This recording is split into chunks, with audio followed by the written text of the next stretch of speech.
There's an ancient phrase, here's what it says: if you try to save your life, you will lose it. But if you will lose your life, meaning if you will invest your life, that's the best way to save it and to multiply it many times over. Everybody has a turn back moment. Everybody has a crossroad. You can either decide to continue or to quit, to go forward or to go back. I will my way to the top. Some of you got that same fight in you, but you fight people. You still cussing folk out. You still laying hands on people. That's the easy fight. Now fight your bad habits. Fight your addictions now. Fight your laziness. Fight your procrastination. Take that energy now and fight to get a degree. Fight to start a company. Fight. High performers are obsessed about the topic in which they're trying to learn, master, grow into. And if no one thinks you're crazy, you're not yet operating to the outer limits of your potential. You're not there yet.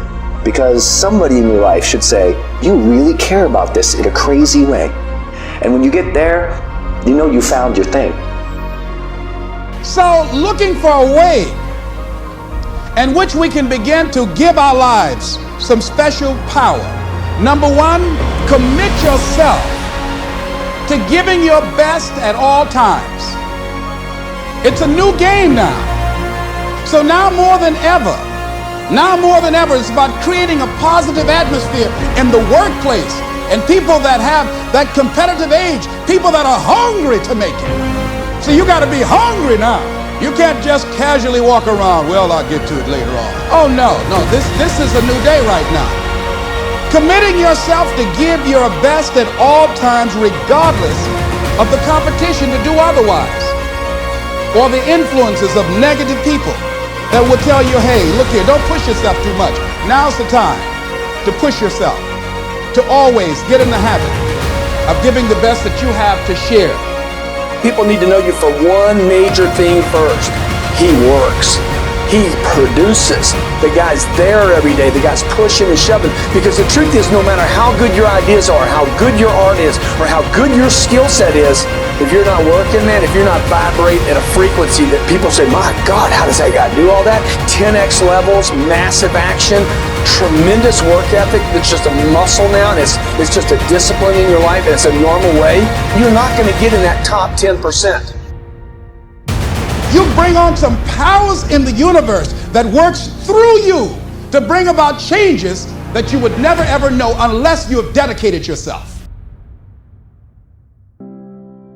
I believe, my new tagline is, I believe you can make a difference in your life if you have a consistent, everyday, persistent, without quit, enjoyment of the pursuit of your potential. And when I came up with it, obviously it resonated with your life. And there was a saying when I originally watched the movie, and I didn't know you at the time, and it was before that I went through my own bankruptcy, my own bottom that I hit. It was, life gives me, you could look at it as a setback, or is it a setup? And when I watched the movie, and then when I read your book, and I got to, you're a setup guy. Everything is that, this is just setting me up for something bigger and greater. I live in a world that's way too big for this. Oh man. Can you tell me where that came from? Well, you know what, first of all, let me say this about that. It's interesting you should mention that. I, like yourself, have some core things that I believe in.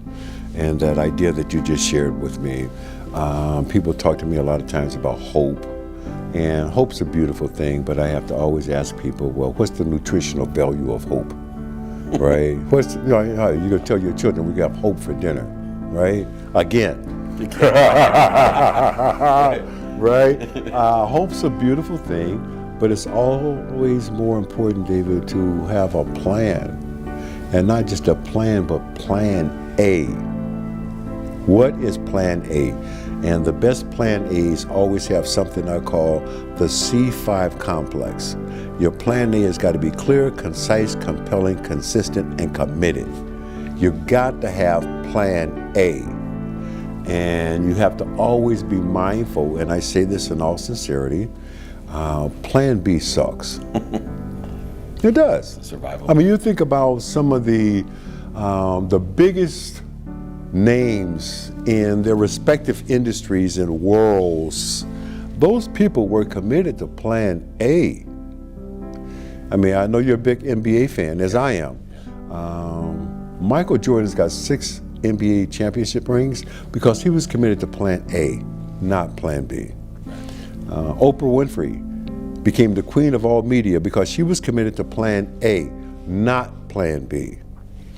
Whatever your politics are, Barack Obama served 2 terms as president of the United States because he was committed to plan A, not plan B.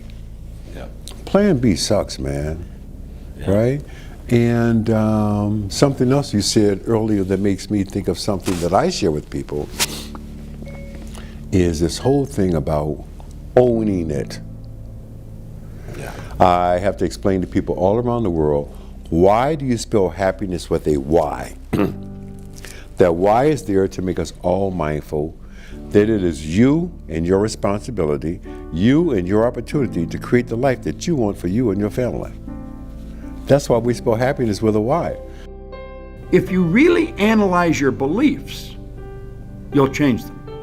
I had a friend one time, I was trying to figure out where do beliefs come from. How do you, because all religion and all science will tell you, you got to believe it. William James from Harvard, 1900, he said, believe and your belief will create the fact. So belief is an interesting word. You got to believe it. And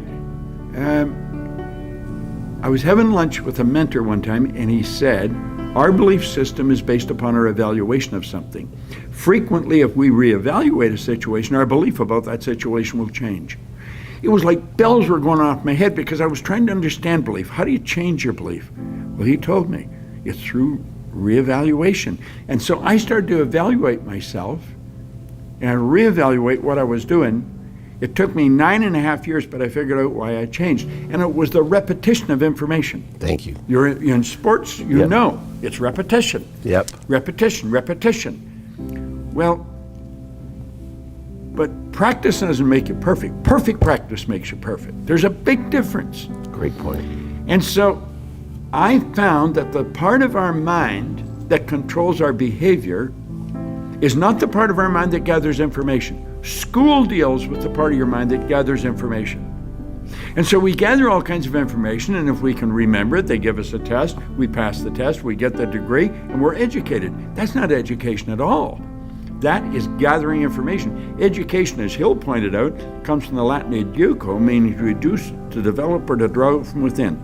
We have genius in us. We have absolute perfection in us. And what we have to do is learn how to tap into that, to let it out. But we have a part of our mind that controls our behavior, and that's where a paradigm is. And the paradigm literally controls our behavior. I don't care what you're doing. If you're not altering the paradigm, you're not going to improve your results. Many people may or may not know, you can actually name your alarm. So my alarm, I don't put it by my bed.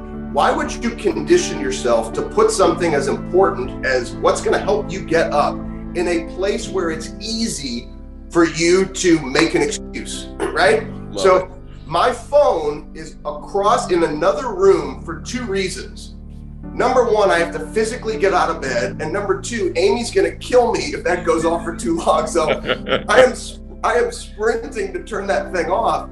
And the first thing I see on the screen is my mother's name, Jan Fishman Newman. My mother passed away 11 days before my 8th birthday. So if the first thing I see is Jan Fishman Newman, you think I'm hitting that snooze button? When I'm 42 years old. My mother passed away at 38. I've been given 4 extra years, 1 day at a time. You think I'm gonna hit that snooze button? And so for me, I've conditioned myself to connect to what drives me to recognize you will not make an excuse. Man, see, I knew about Mom, but I didn't know the phone piece of it. I didn't know that. And then I'll share with you, it's actually right here, same journal. Once again, it's all the environment that we set up. So one of the other things I do every morning, this is my burn journal. I write down Janet Fishman Newman legacy, uncommon amongst the uncommon. So one of the first things I do is I literally write. So to me, it's not enough. This is not easy. I think people want to hit the easy button in everything that we do. We have to condition our minds. Mental toughness is not easy. People think, oh, I have mental toughness. You have to condition your mind. Your mind is the most powerful weapon that you have. It's a muscle. So Ed, you and I, we can work out our muscles, but the reality is this is a muscle that far too often people don't condition that muscle. So I've conditioned it to see my mother's name, but then I've conditioned it to write down and to deeply connect to the burn. Once I do those two things, it's go time.